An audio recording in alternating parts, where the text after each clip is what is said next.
আসসালামু আলাইকুম প্রিয় দর্শক, যারা আজকের এই ভিডিওটি দেখছেন সবাইকে আমার আন্তরিক শুভেচ্ছা ও সালাম। আসসালামু আলাইকুম।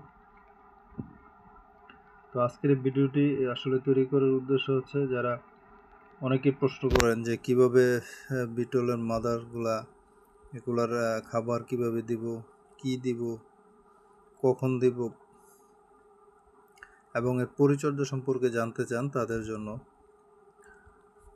তো আশা করি পুরো ভিডিওটি না টেনে দেখবেন, উপকৃত হবেন ইনশাল্লাহ। তো যেহেতু নতুন চ্যানেল, তাই একের পর এক বিটলের বিভিন্ন পরিচর্যা, খাবার, বিভিন্ন ব্যাপারগুলো নিয়ে একে একে ভিডিও আসবে। তো দয়া করে সবাই সাবস্ক্রাইব করে দিবেন চ্যানেলটি এবং লাইক, শেয়ার, কমেন্ট করে দিবেন। তো আসলে মূলত ব্যাপারটাতে আসি। তো বিটলে যে মাদার, এটার খাবারটা কিভাবে দিবেন? এটার খাবারটা দিবেন হচ্ছে, বিটল মাদারের নিচে এর ব্রেডিং হিসেবে থাকবে হচ্ছে ভুসি। এই যে ভুসি, গমের ভুসিটা, এই ভুসিটা থাকবে নিচে।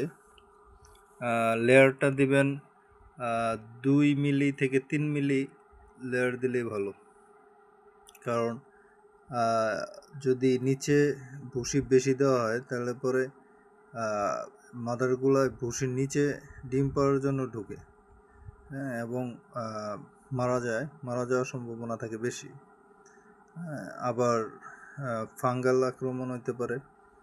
তো এতে আপনার দেখা গেল যে বিভিন্ন রোগবালাই সৃষ্টি হয়।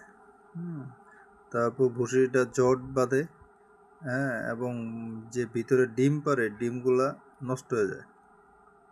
এই জন্য বেশি মোটাও না, বেশি পাতলাও না, মিডিয়াম একটা লেয়ার দিতে হয়, 1 নম্বর। 2 নম্বর হচ্ছে আপনার এরা বিটল মাদারগুলো কিন্তু এই ভুসিটাও খাবার হিসেবে গ্রহণ করে। তাই ভুসিটা একটু ভালো মানের দেওয়ার চেষ্টা করবেন, যেহেতু এটার মধ্যে ডিম পারে এবং এটাই খাবার হিসেবে ব্যবহার করে।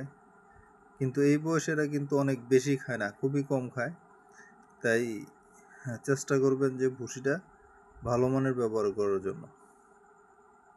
2 নম্বর হচ্ছে, আপনার যখন বিটল মাদারগুলা এরকম বক্সের মধ্যে বা বোলের মধ্যে আপনারা দিবেন, দেওয়ার পর একটা কমন একটা সমস্যা হয়, সেটা হচ্ছে যে এই মাদারগুলা উল্টে যাওয়ার পরে এরা সোজা হতে পারে না, ওই অবস্থাতে এরা মারা যায়।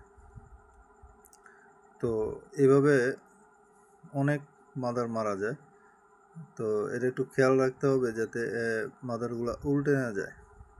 তো এই জন্য আপনারা একটা কাজ করতে পারেন, সেটা হচ্ছে আপনার একটা পাতলা কাগজ, দেখেন এই যে আমি দেখাচ্ছি, এই যে পাতলা একটা কাগজ এভাবে দিয়ে রাখবেন। হ্যাঁ, এটা নিচে কিন্তু অনেক এই যে মাদার আছে, ঠিক আছে? এইভাবে একটা কাগজ দিয়ে রাখবেন। এইভাবে একটা কাগজ দিয়ে রাখলে হবে কি, এগুলা যদি উল্টেও যায়, এই কাগজটার মধ্যে এদের পা আটকে এরা আবার সোজা হয়ে যেতে পারে। তো এই জন্য মানে মারা যাওয়ার হারটা একটু কম থাকে। তো এরকম একটা কাগজ, আরও পাতলা কাগজও ব্যবহার করতে পারেন, এভাবে ব্যবহার করবেন। আচ্ছা, তারপর হচ্ছে আপনার সবজি হিসেবে কি দিবেন? তো সবজি হিসেবে আমি সবচেয়ে বেশি প্রেফার করি গাজর এবং আলু। হ্যাঁ, তো এরা অন্যান্য সবজিও খায়, যেমন মিষ্টি কুমড়া, যেটা ওইটাও খায়, কিন্তু মিষ্টি কুমড়াটা খুব তাড়াতাড়ি পচে যায়, এটা খুব তাড়াতাড়ি পচে। এবং ভুসির মধ্যে আপনার যদি এটা পচে যায়, তখন ভুসির মধ্যে একটা পানি জমে একটা জট বেঁধে যায়, তখন এগুলা ভুসি নষ্ট হয়ে যায়, ভিতরে শ্যাওলার মতো পড়ে এবং এগুলা লার্ভা এবং ডিম দুইটাই নষ্ট করে। এই জন্য বেশি রসালো কোনো সবজি এটার মধ্যে ব্যবহার না করাই ভালো। তো আলুটা দীর্ঘদিন থাকে। আলুটা দেখা গেলো যে একদিন দিলে 3-4 দিন পর্যন্ত এটা থাকে এবং এটা থেকে পানি বের হয় না। তাই এটা অনেকটা সেফ মাদারের জন্য। এখন কিভাবে দিবেন আলুর টুকরোগুলো দেখেন, এই যে একটা আলুর টুকরো, এই যে এটা দিলাম এইভাবে, ঠিক এরকম 2টা বা 3টা টুকরো আপনারা বিভিন্ন জায়গায় দিয়ে দিবেন। হ্যাঁ, বোলের এই মাথায় ওই মাথায়, হ্যাঁ, এভাবে 3টা টুকরো দিলেই এনাফ। তারপর হচ্ছে যদি বোলের মধ্যে করেন তাহলে দেখাচ্ছি, এই যে বোল, এই বোলের মধ্যে যদি করেন তাহলে পরে আপনারা এরকম কাগজ ব্যবহার করবেন। এই কাগজ দেখেন, এটার মধ্যে অনেকগুলো কাগজ দেওয়া আছে, ঠিক আছে, কাগজ দেওয়া আছে। এই যে উল্টে গেছে, এই যে উল্টে যায়, এরকম উল্টে গেলে এগুলো একটু সোজা করে দেওয়ার চেষ্টা করবেন, নাহলে এগুলো মারা যাবে, মারা যাওয়ার সম্ভাবনা থাকবে, ঠিক আছে। এই যে আরেকটা, হ্যাঁ, এই যে এটা মারা গেছে। তো এই যে উল্টে যায়, এগুলা উল্টে গেলে সোজা হইতে পারে না, এই জন্য কাগজ দিয়ে রাখলে এটা সহজেই কাগজটা ধরে সোজা হইতে পারে, ঠিক আছে। এবং আলুর টুকরোগুলো দেখেন, এই যে এইভাবে দেওয়া থাকবে, হ্যাঁ, এবং 2 থেকে 3 দিন পরে আলুগুলার টুকরোগুলো উঠায় আপনারা নতুন এরকম ছোট ছোট 2-3টা পিস আপনারা এর মধ্যে দিয়ে দিতে পারেন। এতে হবে কি, আপনার এরা মূলত খায় হচ্ছে সবজি, এবং এটা যে নির্যাসটা থাকে, পানিটা থাকে, ওইটা ওরা, হ্যাঁ, পানির উৎস হিসেবে ব্যবহার করে।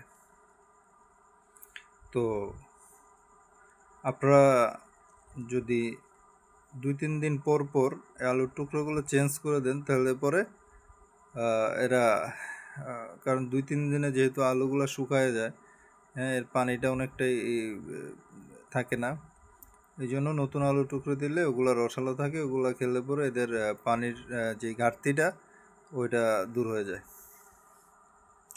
তো আশা করি বুঝতে পারছেন। তারপর হচ্ছে আরেকটা প্রশ্ন যেটা থাকে সেটা হচ্ছে যে লার্ভাকে আপনারা কি খাইতে দিবেন। দেখেন, লার্ভার ওই রকম ভুসি, যে পাশে যেটা আছে এটা হচ্ছে ভুসি, হ্যাঁ, ভুসি। তো ভুসির সাথে হচ্ছে আপনার আলুটা দিতে হয়।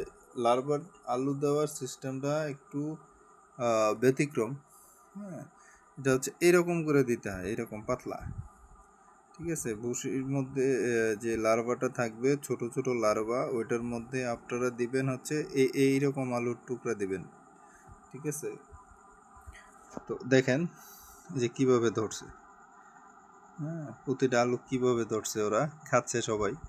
এগুলো ছোট লার্ভা, মূলত এই যে বয়সের লার্ভাটা, এই লার্ভাটাই প্রচুর পরিমাণ খায়, হ্যাঁ, বড় লার্ভাটা বেশি খায় না।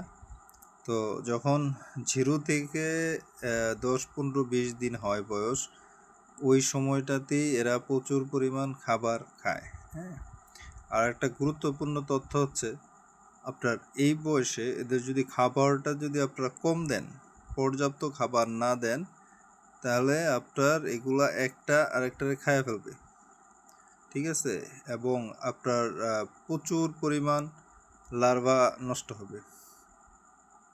মূলত একটা আরেকটারে খাইয়ে ফেললে যখন ওদের প্রচণ্ড খিদা পায় এবং খাবার না পায়, তখন একটা আরেকটারে খেয়ে ফেললে আপনার দেখা গেল যে 1 বক্স লার্ভা থেকে আপনার 4 ভাগের 1 ভাগও আপনি বড় করতে পারবেন না, যদি পর্যাপ্ত খাবার না দিতে পারেন। তো আশা করি বুঝতে পারছেন যে খাবারটা কিভাবে দেওয়া লাগবে এবং কতটুক দেওয়া লাগবে, হ্যাঁ, সবজিটা কীরকমভাবে দিবেন এরকম। তো দয়া করে চ্যানেলটি আবারও সাবস্ক্রাইব করে দিবেন এবং লাইক শেয়ার করে দিবেন, যাতে যারা বিটল লার্ভা উৎপাদন করতে চাচ্ছেন তারা যাতে এটা বুঝতে পারেন, সবার যাতে উপকার হয়। তো সামনের ভিডিওগুলোতে আরও এরকম শিক্ষণীয় কিছু ব্যাপার থাকবে। তো আশা করি যে আমার চ্যানেলের সাথেই থাকবেন। ধন্যবাদ।